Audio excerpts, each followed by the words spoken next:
Three tiny puppies, left shivering and alone in the heart of a deadly snowstorm, were never meant to survive. Their father, cold and indifferent, turned his back on their desperate cries, believing the icy night would finish what he had started. But as the wind howled and hope seemed lost, a lone dog watched from the shadows, and what he did next would change everything. Not every heartbreaking act is loud. Some of the most painful ones happen in silence, in the shadows, under the cover of night, when no one is watching. Before I show you what this brave dog did next, can I ask you one small thing? If you believe no innocent life should be left to freeze in the dark, and that dogs aren't just animals, but protectors with hearts bigger than most humans, please tap that subscribe button. Most people scroll past stories like this, but your one click could help this message reach someone who truly needs to hear it. It was one of the coldest nights the town had ever seen. Not just cold, dangerous. The kind of night where your breath turns to frost before you can finish a sentence.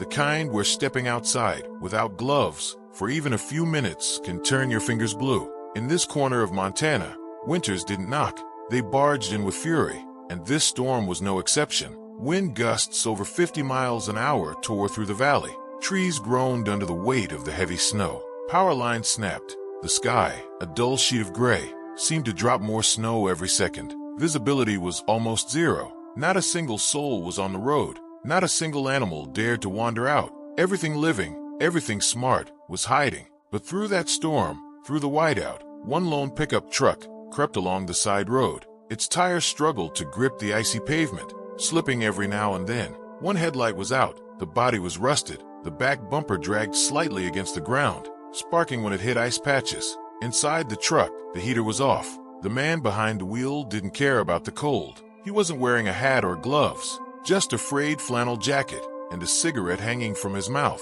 unlit but chewed flat at the end. His face was hard, cold in ways the weather could never compete with. On the passenger seat sat a cardboard box. It had no lid, no blanket, just a thin layer of newspaper, now damp and crumpled, barely clinging to its purpose. Inside that box, three puppies, each one not more than 5 or 6 weeks old. Their fur was thin, soft, still more fluff than protection. Their eyes were wide and glassy, blinking fast, trying to make sense of the shaking, the noise, the wind that howled like it wanted to devour them. One puppy, the smallest, had a stomach so sunken that his ribs poked through his sides like tiny bones on a skeleton. His body shivered uncontrollably. Another had a limp front paw, slightly bent the wrong way, like it had been stepped on days earlier and never healed. The third seemed more alert than the others, but still trembled and kept nudging his siblings, as if trying to warn them, or maybe just reassure himself he wasn't alone. They were scared, not just cold, terrified. They could sense something wasn't right. They could smell it in the air, feel it in the tension inside that cab. The man didn't look at them, didn't speak to them. He hadn't in hours, but even at that age, animals know. They understand. Something in his silence was louder than words. He turned down a narrow path, barely more than a trail, a shortcut he seemed to know well. It led away from the town, away from the lights, into the woods. Nothing out here but pine trees, snow, and deathly silence. He slowed down. The truck came to a halt. He stepped out, slammed the door, and walked around. He opened the passenger side. The cold rushed in like a monster, biting instantly. One of the puppies whimpered. The man said nothing. He didn't reach in gently. He didn't cradle the box with care. He grabbed it like trash, walked a few feet into the snow. No hesitation, no second thoughts. And then he dropped it, right there. Just let it go. The box hit the snow with a muted thump, not loud, but loud enough to make the smallest puppy yelp. The man turned back,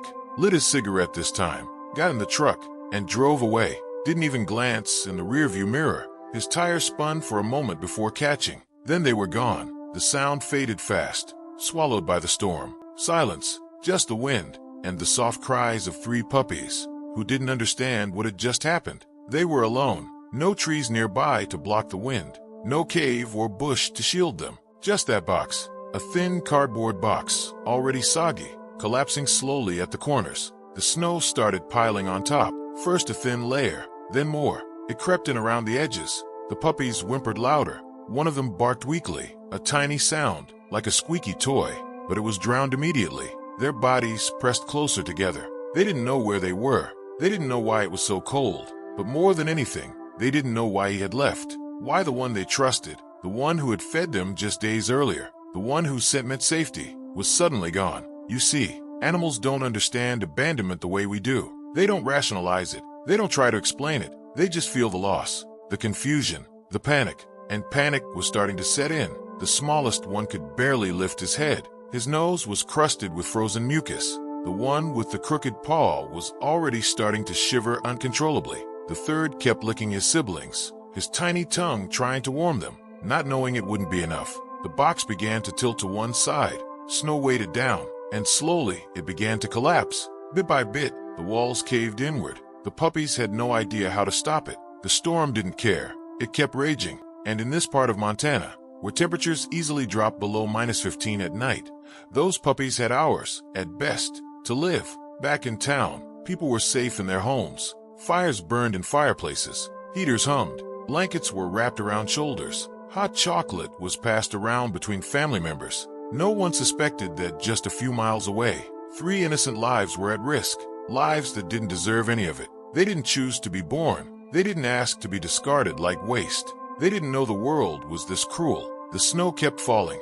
Faster now. Heavier. It coated the box. It soaked into the fur of the puppies. Their soft whines turned quieter. Not because they weren't trying, but because they were getting weaker. This wasn't just nature. This was a death sentence delivered by someone who was supposed to protect them. And still no one knew. No one heard them. But someone saw. Not a human, but a dog. He had been watching from deep within the trees, from a place where no one thought to look. A large dog with thick black fur stood motionless. His eyes glowed amber in the storm light. His ears perked every time one of the puppies cried. He didn't move. Not at first. This wasn't his first winter alone. He'd seen snowstorms. He'd seen humans do terrible things. He knew what the box meant, and he knew what was inside it. He had seen it all unfold from the shadows. Seen the truck, seen the man, seen the box hit the ground. And now he saw the lives inside it fading. The dog took a slow step forward. One paw, then another. He moved like a ghost through the snow. Quiet, strong, confident but careful. He hadn't been around people in a long time. He had every reason not to trust them. But the cries, they pierced something inside him. He crept closer. The wind blew sideways now, nearly knocking him off his feet. But he kept walking. The box was almost buried. Only the very top edge was visible now. He reached it, sniffed, paused. He didn't bark. He didn't howl. He didn't hesitate. He lay down beside it, his body, large and warm, curled tightly around the cardboard edges. He didn't move for minutes. Then he shifted, just slightly, letting the box nestle against his chest. His thick fur blocked the wind. His heat began to seep into the wet walls. And the puppies, though weak, stirred. They felt it, a new warmth, a new presence. Someone was there. They didn't know who he was. They didn't care. They wriggled closer to the box edge, pressing their tiny noses into the small opening between fur and cardboard. The black dog didn't flinch. He let them. He stayed that way. For hours. Snow piled on top of both of them now, but he didn't move. His ears twitched. His body trembled now and then, but still he stayed. The box began to warm. Not much, but enough. And somehow, that was all it took. That act, small, silent, unseen, was everything. It was the difference between life and death. Back in town, no one knew this was happening. No one even noticed the pickup truck was missing. No one saw the box. No one knew about the black dog lying still in the snow, saving lives just by refusing to leave. But when the morning came, when the wind finally calmed, when the sun tried to break through the gray, that's when everything changed. The sun hadn't fully risen yet. It was more like a dull glow behind thick clouds, a weak promise of light that did little to warm the bitter air. But compared to the brutal night before, it was a small relief. That morning, Diane Palmer zipped up her worn green parka and stepped onto her porch. A retired vet tech, she had seen more than her share of broken animals and sad endings. But she never got used to winter mornings like this,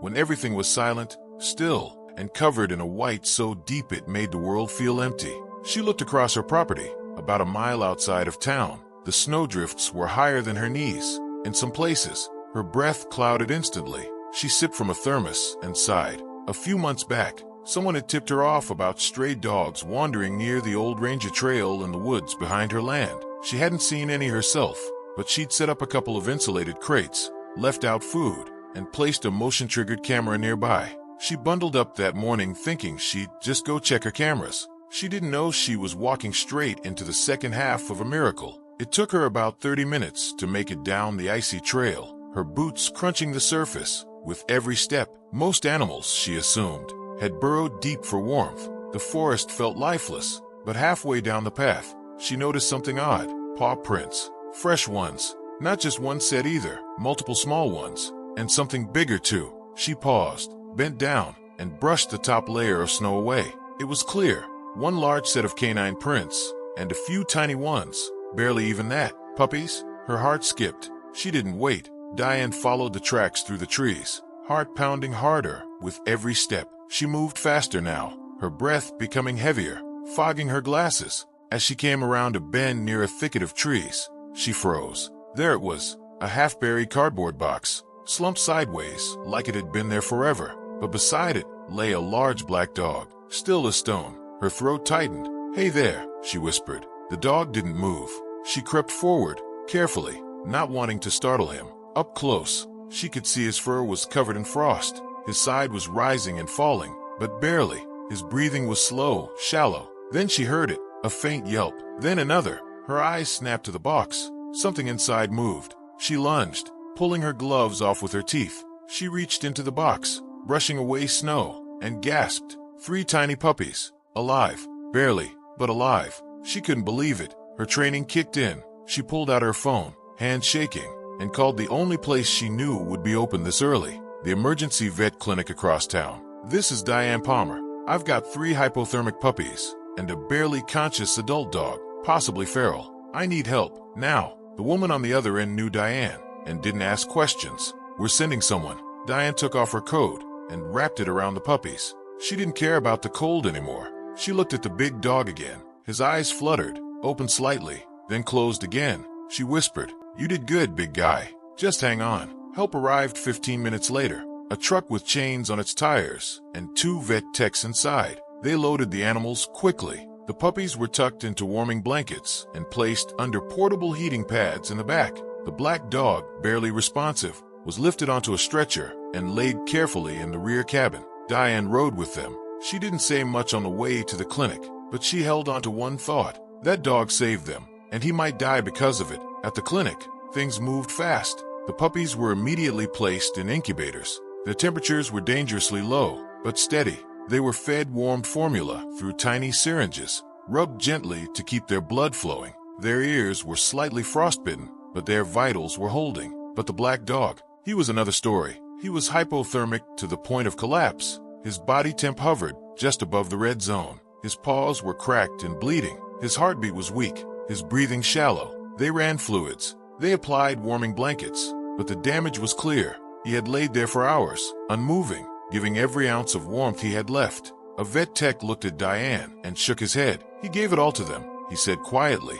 Didn't save anything for himself. The staff named him Shadow because he had come out of nowhere, a silent, protective figure that no one had seen until it was almost too late. They didn't know where he came from. They didn't know why he did what he did, but they knew he wasn't just any stray. Over the next 2 days, the puppies made steady progress. They began eating more on their own. One of them, later named Nibbles, was the first to bark. Another, Scout, tried to climb out of the incubator. The smallest one, Peanut, was slower to recover, but he responded to soft touch and warm cloths. But Shadow, he was still fighting. He drifted in and out of consciousness, barely responding. He had fluid in his lungs and an infection in his back leg from an old untreated wound. But the strangest part, he didn't flinch at humans. He didn't growl or show his teeth. Even as they poked and prodded, cleaned his injuries, hooked him up to machines, he never once snapped. Like he understood, like he trusted, like he knew this time someone was trying to save him.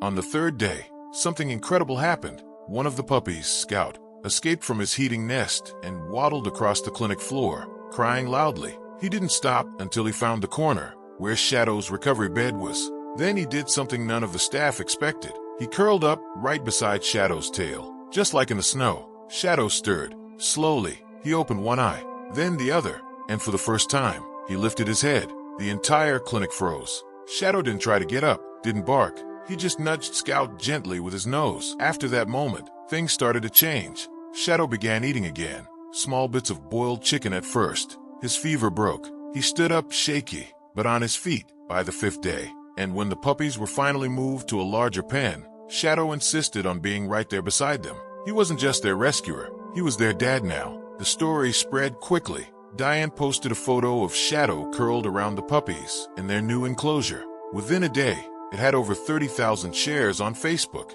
People sent in donations. Others offered to adopt. News crews showed up. Animal lovers from other states mailed care packages and toys. Some sent winter coats and treats. A local artist even painted a portrait of Shadow with the caption, "A hero wears fur." But even with all the attention, Shadow didn't care about the cameras. He only cared about his pups. Everywhere they went, he followed. When one cried, he checked. When one tried to wander, he heard it. He even learned how to nudge the door to their pen open when he thought the vet techs were taking too long. Weeks passed. The puppies grew stronger. Their fur thickened. Their bellies rounded. Shadow gained weight too. His coat regained its shine. The infection in his leg cleared. The limp remained, but it was lighter now, more of a memory than a pain. The clinic decided they wouldn't split the family.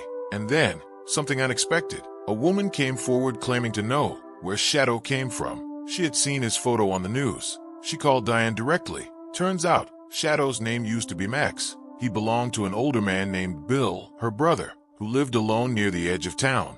3 years ago, Bill died in a car accident. Shadow had been in the vehicle at the time, but had run off after the crash. Search teams tried to find him, but he was gone. Everyone assumed he was dead, but he wasn't. For 3 years, he lived alone in the woods, watching, surviving, avoiding people, until the night he saw that box, and something in him refused to walk away. When the woman came to the clinic, Shadow remembered her. He let her pet him, but when the puppies cried, he turned back to them. His choice was clear. He was no longer the dog he used to be. He had a new purpose now. Eventually, Diane found the perfect home. A couple, Rob and Janet, retired teachers, lived on a quiet farm with acres of fenced land. They had no children, but they had a heated barn, a big warm house, and years of experience with rescue dogs. They drove 6 hours to meet the little family. When they arrived, Shadow walked straight up to them, sniffed their hands, then looked back at the puppies, who were climbing over each other, yapping and playing.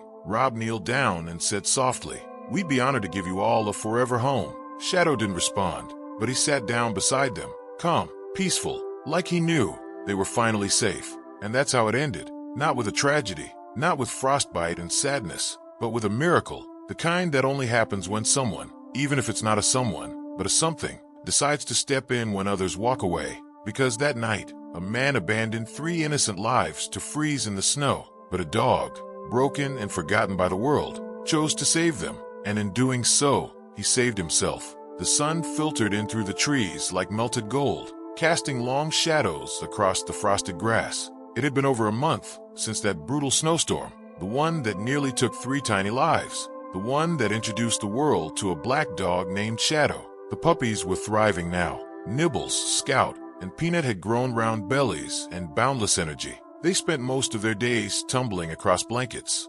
wrestling, barking at their reflections, and gnawing on chew toys almost bigger than their heads. Shadow watched them like a sentinel. He rarely left their side. When they played too rough, he stepped in with a soft nudge. When one cried in the middle of the night, he was the first to respond. He had become more than their rescuer. He had become their guardian, their protector, their quiet, watchful father. But something was coming, something no one saw at first, and it would test Shadow's courage all over again.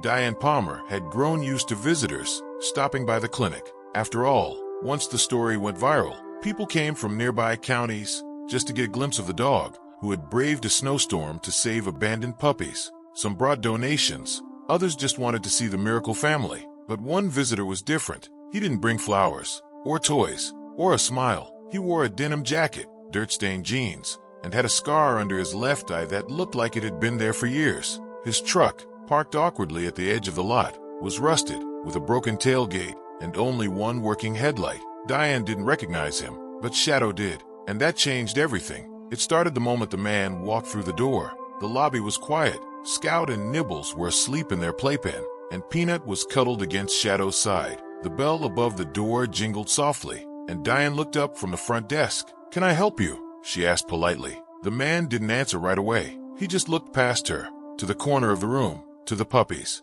and to Shadow. His eyes narrowed. "That your dog?" he asked, jerking his chin toward Shadow. Before Diane could answer, Shadow stood. Not slowly, not cautiously, instantly. Every muscle in his body went tense. His ears flattened. His stance widened. But it wasn't aggression. It was alertness, recognition, fear, but not for himself. He stepped in front of the puppies, blocking them with his body. His eyes never left the man. Peanut stirred behind him, sensing the tension. The man took one step forward. Shadow growled, low, deep, a warning. Diane had never heard that sound from him, not once. Sir, I'm going to have to ask you to step back, Diane said, her voice firmer now. The man smirked. I just came to see if my dogs were here. Your dogs? She asked, already suspicious. 3 pups. Dropped them off not far from the woods last month, he said, casual like he was talking about trash day. Something in Diane snapped. Her face paled. You left them in a box during a snowstorm, she asked, voice shaking now. He shrugged. They weren't gonna make it. Mother died. Figured nature'd take care of it. But then I saw this mutt on the news.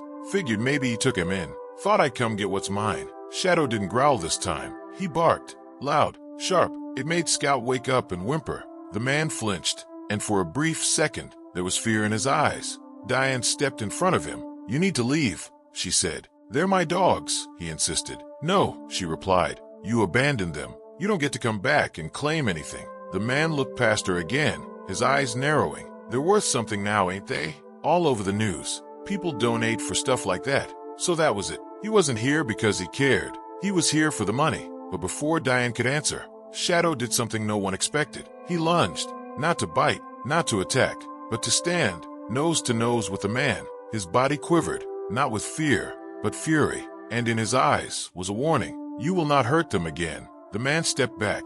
I see, he muttered. Guess I'm not wanted here. Then, just like that, he turned, walked out, didn't look back. The bell above the door jingled as it closed behind him, and in that moment, everything changed. Later that day, Diane filed a report. She gave local authorities the security footage and his truck's plates. No surprise, he had a record. Animal cruelty, neglect, even a past charge of dog fighting that didn't stick. They launched an investigation, but Diane didn't wait for legal action. She filed for emergency custody of the puppies, and within a week, she secured ownership. Shadow was safe too, because in the eyes of the community, the clinic, and every soul who had followed the story, he was a hero. Not just once, but twice. First, when he braved the snow. Second, when he stood up to the man who caused it all. But that wasn't the climax. The real test came the night after. That evening, with the puppies curled up in their heated bed, Diane sat with Shadow on the clinic porch. The stars were bright. The snow had melted some, but the cold still lingered. She stroked his thick fur, thinking, You knew him, didn't you? She asked softly. Shadow blinked. You remembered. He leaned into her hand. In that moment, she realized something. Shadow had survived the crash years ago, yes. He had watched his owner die. But maybe, just maybe, he'd also seen this man before. Maybe he knew what people were capable of. Maybe that's why he didn't trust them. Maybe that's why he protected the puppies so fiercely. Because he knew what the world could do. And yet, he chose to help, despite it all. The next morning, Shadow wasn't in his usual spot. Diane panicked at first. The playpen gate was open. The back door was cracked. Had he run? Had someone taken him? She called out, searched the building, looked through the barn. Nothing. But then she saw it, down the path that led to the woods, standing proud beneath the early morning sun. Shadow. He was looking into the trees, like he was saying goodbye. Diane approached slowly. The puppies trailed behind her, squeaking, tails wagging, ears flopping. Shadow turned to them, and for the first time, Diane swore he smiled. He had made peace with his past, with his pain, and with his purpose. He didn't walk away. He walked home, not to the woods, but to the family he had chosen, the family that had chosen him. That night, as Shadow lay with all 3 puppies, sleeping soundly against his belly, Diane posted one final update to the page. He saved them in the storm. He guarded them from harm. And now, he's part of their forever family. Not all heroes wear capes. Some wear fur and carry their pain in silence until it's time to protect someone else. The photo she posted, Shadow curled around Scout, Nibbles, and Peanut, his eyes closed, his face peaceful. A picture of the dog, who had once been a shadow in the woods, now the heart of a home. Some stories begin with cruelty, with silence, with cold, with abandonment. But this one didn't end there. It ended with a dog who refused to walk away. A dog who gave up his warmth, his strength, almost his life, for 3 tiny souls who weren't even his. Shadow didn't wait for a hero. He became one. And in doing so, he reminded all of us that loyalty doesn't always come from humans, that protection isn't about power, it's about love, and that sometimes the ones we think are broken are the ones who come to save us. So the next time you hear someone say, "It's just a dog," you tell them this story, because Shadow wasn't just a dog. He was a miracle, and he showed the world what love really looks like. Subscribe for more true animal rescue stories that will move your heart.